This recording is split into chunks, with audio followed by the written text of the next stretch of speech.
नारायण नारायण नारायण नारायण। बोलो श्री सतगुरुदेव भगवान की जय। भक्त वत्सल भगवान की जय। हे नाथ, मैं आपको भूलूं नहीं। जयराम जी की। देखो नारायण, हम आप लोगों का मंगलाचरण यही है, गुरुओं के संतों के वाक्य को दोहरा करके अपना कर्तव्य कर्म करना, महापुरुषों के चित्र के सानिध्य में, उनकी साक्षी में बैठ करके आपस में चर्चा कर रहे हैं। बुद्धंत परस्परम, क्योंकि गीता जी के 10वें अध्याय में अर्जुन को निमित्त बना करके भगवान ने कहा है कि अर्जुन, जो आपस में मेरे तत्व की, मेरे स्वरूप की, मेरी लीलाओं की चर्चा करते हैं, उनको मैं बुद्धि योग देता हूँ, ऐसी विवेकनी बुद्धि देता हूँ कि उनके अंतःकरण में ही छुपा हुआ जो अस्तित्व तत्व है वो ज्ञान रूप से प्रकट हो जाता है। तो नारायण अपने भागवत के 11 स्कंद के चर्चा कर रहे हैं उसके पे, और गीत उसका 7वां अध्याय और 46वें श्लोक पे, 45वें श्लोक पे कुछ कुछ चर्चा की। अब आगे कह रहे हैं, आपस में विचार करें कि पवित्र करने का गुण किसमें है? जल में है। जल में है। जल को देखो ना, बर्तन मलते करके उसको धो देते हैं, पवित्र करते हैं। अपन लोग नहाते हैं, पवित्र होता है। हाँ नारायण, हाँ, कपड़े धोते हैं, पवित्र करते हैं। इसी तरह महात्म्य पुरुषों के वचन, उनके दर्शन, उनका स्पर्श आदि हम जीवों को पवित्र करते हैं। पवित्र, हाँ। तो अब बता रहे हैं कि अब मैंने अग्नि से क्या सीखा। हाँ जी, यदु राजा को दत्तात्रेय जी बता रहे हैं कि मैंने कई गुरु बनाए, माना उनसे मैंने शिक्षा ली है।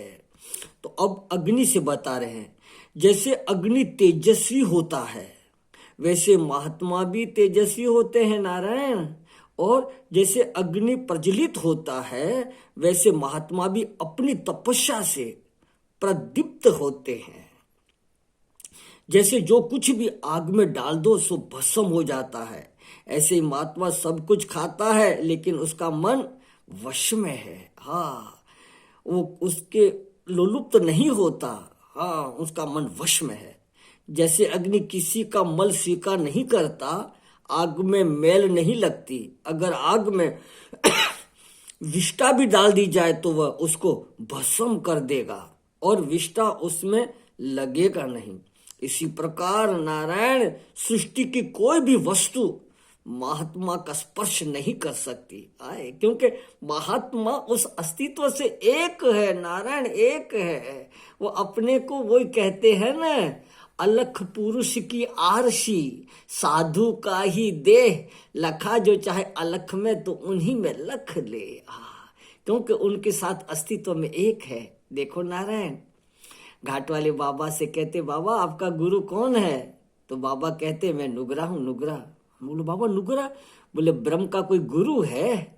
मैं तो वही हूँ। तो नारायण, उस अस्तित्व तत्व में कौन सा मैल लगेगा? हाँ, वह कहते हैं महात्मा उससे एक है।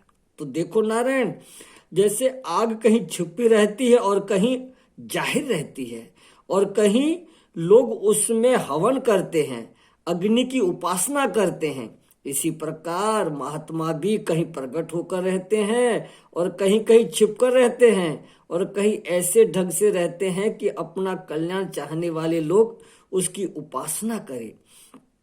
जो उसको भोजन कराते हैं उनके पहले और पीछे के संपूर्ण अशुभों को नष्ट करता हुआ वह उनका भोजन स्वीकार करता है। नारायण स्वीकार करता है।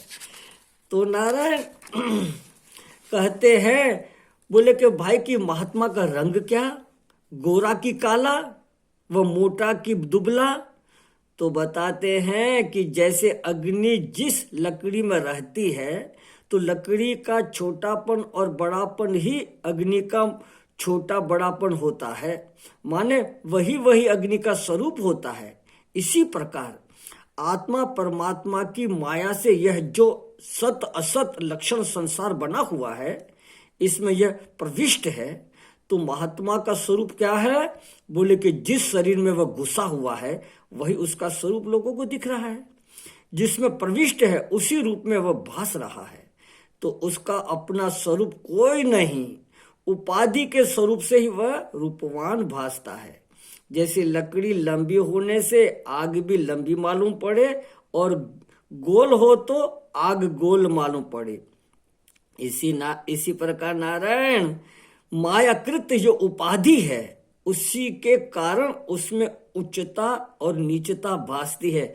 अस्ति तत्व तो ज्यों का त्यों नित्य शुद्ध बुद्ध मुक्त है। अब नारायण बता रहे हैं दत्तात्रेय जी, और ये उद्धव जी को श्री कृष्ण बता रहे हैं, और शुकदेव परीक्षित को बता रहे हैं, और हम आपस में इस बातों का चर्चा करके अपने जीवन के अवगुण निकाल करके, अपनी समझ बढ़ा करके उस अस्तित्व परमात्मा से एकता का अनुभव करने का प्रयास कर रहे हैं। तो नारायण अब चंद्रमा से क्या सीखा यह बता रहे हैं। चंद्रमा की एक एक कला घटती बढ़ती रहती है। ऐसा देखो नारायण, ज्योतिष शास्त्रों के अनुसार कहते हैं कि सूर्य और चंद्रमा उनके बीच में जब आड़ पड़ जाती है तब चंद्रमा बिल्कुल नहीं दिखते, अमावस्या हो जाती है। और जब एक एक कला की दूरी बढ़ने लगती है तब एक एक कला सूर्य की रोशनी ही चंद्रमा में दिखाई पड़ती है। चंद्रमा जलमंडल है और सूर्य तेजोमंडल है। सूर्य का ही प्रतिबिंब चंद्रमा में प्रकाश के रूप में दिखाई पड़ता है। यह सज्जनों ज्योतिष शास्त्र की प्रक्रिया है।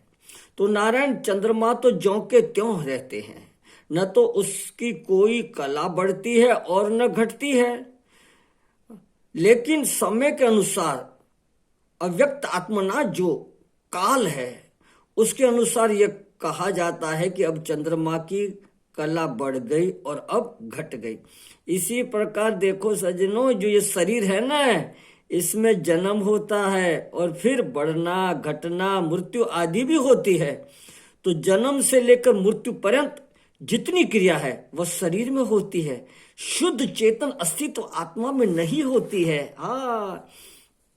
दृष्टा न दृश्य होते है, दृश्य न दृष्टा मीत, यह निश्चय पक्का धार के शोक न करना चित। नारायण, जो दिख रहा है वो देखने वाले से बिल्कुल अलग था है और रहता है, वो कभी नहीं मिल रहा है। पर बस हम लोग शरीर में इतने अविष्ट हो गए हैं, उस अस्तित्व तत्व पे अपने पे ध्यान ही नहीं जाता है।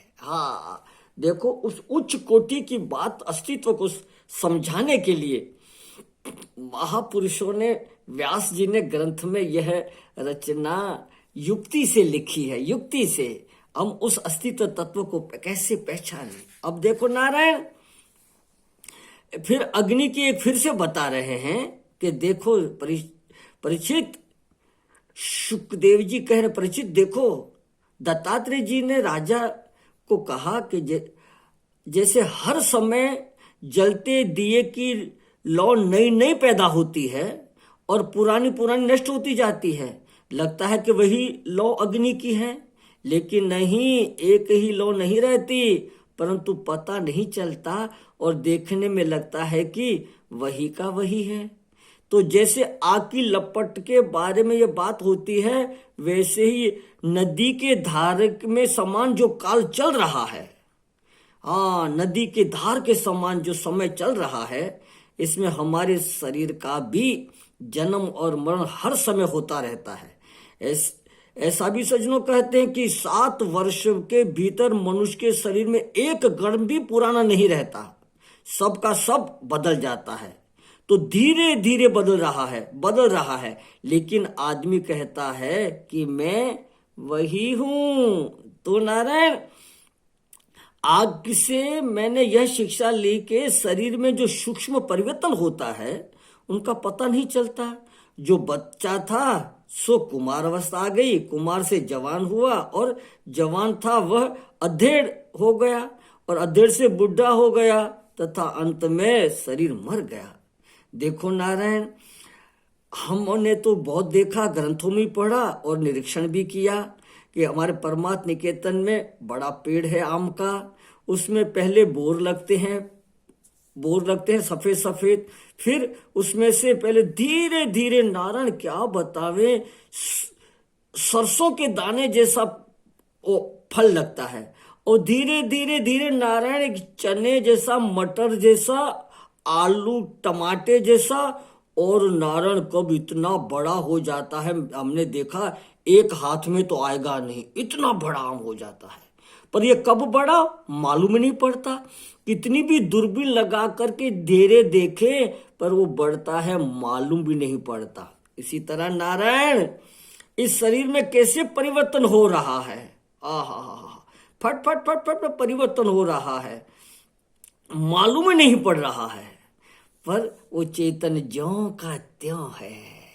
बस मैंने उससे सीखा कि अरे ये सब बदलावट तो शरीर में हो रहा है, हाँ अंतःकरण में हो रहा है। देखने वाला तो ज्यों का त्यों है कि हे राजन, राजा यदु, मैंने इस अग्नि से, पेड़ों से, फलों से यह सीखा है।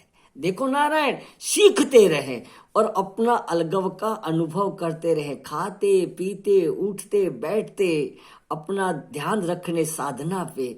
सावधानी हटी दुर्घटना घटी। कभी भूल करके भी इस दृश्य में सौंदर्य सुखत्व बुद्धि की न, तो नारायण कोई संभाल नहीं पाएगा। अपने आप को सुधारें। तो आगे कह रहे हैं सजनों,